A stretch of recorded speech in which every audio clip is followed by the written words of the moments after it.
हरियाणा में विधानसभा चुनाव का काउंटडाउन शुरू हो चुका है।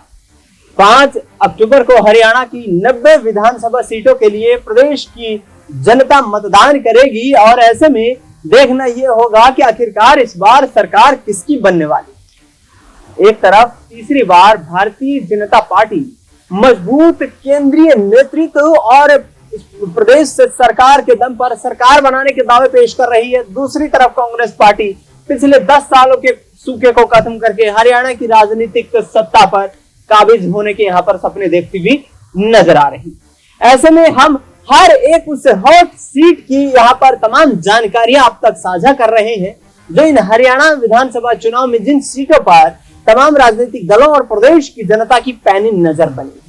आज बात करेंगे जींद जिले के अंतर्गत आने वाली जुलाना विधानसभा सीट की। जी हाँ, जुलाना विधानसभा सीट हरियाणा का दिल कहे जाने वाले जींद जिले के अंतर्गत आती है। विनेश फोगाट को कांग्रेस पार्टी ने चुनावी मैदान में उतारकर इस सीट को हॉट सीट बना दिया है। जी हाँ, जिस तरीके से विनेश फोगाट और बजरंग पूनिया पिछले दिनों राहुल गांधी से मिले, उसके बाद मल्लिकार्जुन खड़गे से मुलाकात हुई, केसी वेणुगोपाल से मुलाकात हुई और उसके तुरंत बाद दोनों यहाँ पर पहलवानों ने कांग्रेस पार्टी का दामन थाम लिया। वर्ष 2014 में इनेलो और 2019 में जननायक जनता पार्टी ने इस सीट पर परचम लहराया है, यानी कि चौटाला परिवार जुलाना विधानसभा सीट को साधने में पीछे नहीं रहा है और लंबे वक्त से चौटाला परिवार की राजनीतिक परिस्थितियां जो है वो वाकई में कहीं ना कहीं यहाँ पर जबरदस्त तरीके से नजर आ रही है। आपको बता दें कि जिस तरीके का माहौल देखने को मिल रहा है इस विधानसभा चुनाव में, उसको देखते हुए यहाँ कांग्रेस पार्टी ने विनेश फोगाट और बजरंग पूनिया को अपनी टीम में शामिल करके हरियाणा में अपने सियासी पलड़े को भारी कर दिया है। कांग्रेस पार्टी ने 31 उम्मीदवारों की सूची जारी कर दी है और उन 31 उम्मीदवारों में से अधिकतर उनके नाम शामिल हैं जो वर्तमान में कांग्रेस पार्टी के विधायक। ऐसे में हरियाणा का सियासी रण अति दिलचस्प होता हुआ जा रहा है। यहाँ पर जुलाना विधानसभा सीट पर विभिन्न पार्टियों की परिस्थितियों का यहाँ पर जिक्र करेंगे। जुलाना विधानसभा में कुल 49.1% वोट पड़े 2019 के विधानसभा चुनाव में, जहां पर सबसे कम यहाँ जो वोट परसेंटेज रहने वाली सीटों में जुलाना विधानसभा का नाम आया। जननायक जनता पार्टी ने भारतीय जनता पार्टी को 2019 के विधानसभा चुनाव में जुलाना विधानसभा सीट से 24,193 वोटों से हराया। जेजेपी के अमरजीत ढांडा ने यहां से जीत दर्ज की, उनको 60,492 वोट मिले, जबकि बीजेपी के परमेंद्र सिंह ढूल को 37,749 वोट मिले और वो दूसरे स्थान पर रहे। आपको बता दें कि परमेंद्र सिंह ढूल इनेलो से 2014 में विधायक बने थे और उसके बाद 2019 का जो चुनाव था वो उन्होंने भारतीय जनता पार्टी के साथ मिलकर लड़ा। परमेंद्र सिंह ढूल के बेटे रविंद्र सिंह ढूल हरियाणा पंजाब हाई कोर्ट में यहाँ पर एक दिग्गज वरिष्ठ वकील है और इसके साथ साथ एडवोकेट जनरल की भूमिका भी वो निभा चुके हैं। किसान आंदोलन के चलते रविंद्र सिंह ढूल ने अपने एडवोकेट जनरल पद से इस्तीफा सौंप दिया था। परमेंद्र सिंह ढूल वर्ष 2014 में इनेलो से विधायक बनकर के आए थे जुलाना विधानसभा सीट। अब किन दिग्गजों के साथ यहाँ पर दांव पर लगी है और कौन टिकट के प्रबल दावेदार हैं, उनमें कांग्रेस पार्टी ने तो अपने पत्ते साफ कर दिए हैं।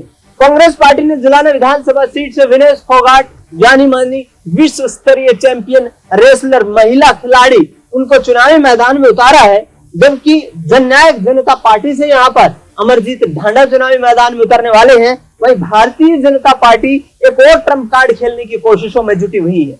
बीजेपी जुलाना विधानसभा सीट से ब्राह्मण चेहरे को चुनावी मैदान में उतारने की कोशिशें कर रही है। यहाँ पर बताया जा रहा है कि करीब 50% जो मतदाता हैं वो ब्राह्मण जाति से संबंध रखते हैं और ब्राह्मणों का वोट बैंक कहीं ना कहीं यहाँ पर बीजेपी के लिए रास लाता हुआ नजर आ सकता है। लेकिन विनेश फोगाट को यहाँ पर कांग्रेस पार्टी में शामिल करके कांग्रेस ने एक तुरुप का कचल दिया है और ये सीट इस वक्त हॉट सीट बन चुकी है। ऐसे में हरियाणा के विधानसभा चुनाव की सियासी सरगर्मियां काफी तेज हैं।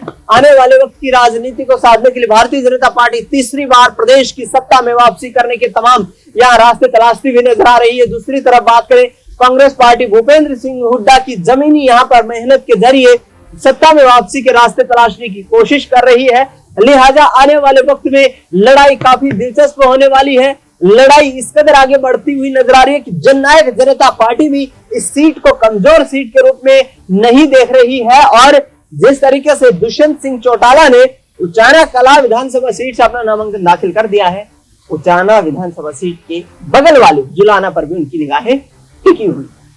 इन्होंने भी यहाँ से एक ऐसे उम्मीदवार को चुनावी मैदान में उतारना चाहती है जिस उम्मीदवार के यहाँ पर बलबूते के आधार पर इस सीट को जीता जाए, क्योंकि इनेलो ने 2014 में इस सीट को जीत करके और हरियाणा विधानसभा में अपनी उपस्थिति दर्ज करवाई थी।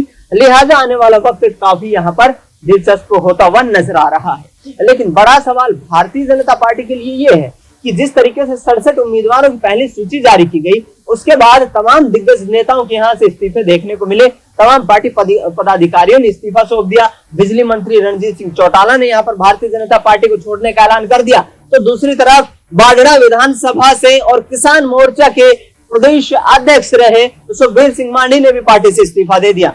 बबीता फोगाट का टिकट काट दिया गया। यानी कि तमाम वो दिग्गज चेहरे, बड़े चेहरे जो विधानसभा चुनाव की तैयारियां कर रहे थे, जो विधायक रह चुके थे या फिर विधानसभा टिकट लेने की कतार में सबसे आगे दौड़ते हुए नजर आ रहे थे, उन तमाम चेहरों को हरियाणा विधानसभा चुनाव में प्रत्याशियों का ऐलान करके बीजेपी ने यहाँ पर बड़ा झटका दिया है। लिहाजा भारतीय जनता पार्टी से बगावत करने वाले तमाम यहाँ पर नेता दूसरे दलों का रुख करते हुए दिखाई दे रहे हैं, जिसमें सिरसा की रतिया सीट से विधायक लक्ष्मण नापा का भी नाम शामिल है, जिनकी टिकट कटने के बाद उन्होंने भूपेंद्र सिंह हुड्डा, चौधरी उदय भान की अध्यक्षता में कांग्रेस पार्टी के हेडक्वार्टर दिल्ली में कांग्रेस पार्टी का दामन थाम लिया। अब देखना ये होगा कि कांग्रेस पार्टी ने जो 31 उम्मीदवारों की सूची जारी की, उस 31 उम्मीदवारों की सूची में तो अभी तक कोई बड़ा ऐसा फैसला या कोई बड़ा ऐसा चेहरा नाखुश नाराज नजर नहीं आया है जो पार्टी को छोड़ने की यहाँ पर कवायद में जुटा हो।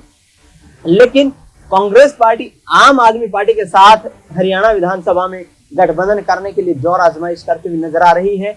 दीपक बाबरिया जिनको चुनावी पर्यवेक्षक बनाया गया है, इसके साथ साथ अजय माकन भी मौजूद हैं और केसी वेणुगोपाल जो कि संगठन के महामंत्री हैं, उनको यहाँ पर जिस तरीके से जो जिम्मेदारियां दी गई है उसके आधार पर यहाँ जो है स्क्रीनिंग कमेटी तमाम उम्मीदवारों के नामों पर चर्चा कर रही है। उम्मीद यह है कि जल्द ही कांग्रेस पार्टी और भी यहाँ पर कैंडिडेट्स के नाम जारी करने के लिए यहाँ सोच विचार चिंतन मंथन के दौर में है और जल्द ही सूची जारी करते हुए नजर आई। हरियाणा में विधानसभा चुनाव का बिल्कुल बच चुका है और जिस तरीके का माहौल इस वक्त देखने को मिल रहा है, प्रदेश के तमाम यहाँ पर राजनीतिक गलियारों में सियासी चर्चाएं तेज है। दिल्ली से लेकर तमाम हरियाणा में जिस तरीके से नेताओं की दौड़ लगी हुई है, उसी आधार पर टिकटार्थियों की संख्या भी अच्छी खासी संख्या में है और कांग्रेस पार्टी से तो करीब 2700 ऐसे उम्मीदवार थे जिन्होंने अपना आवेदन चुनाव लड़ने के लिए पार्टी हाईकमान को भेजा था। अब देखना यह होगा कि हरियाणा में विधानसभा चुनाव को साधने के लिए किस तरीके का यहाँ पर सियासी समीकरण बनाती हुई पार्टियां नजर आएंगी और किस तरीके से हरियाणा में आगामी वक्त की राजनीति को तय किया जाएगा। फिलहाल इस खास कार्यक्रम में इतना ही। देश दुनिया की तमाम बड़ी खबरों के लिए आप देखते रहिए SPN 9।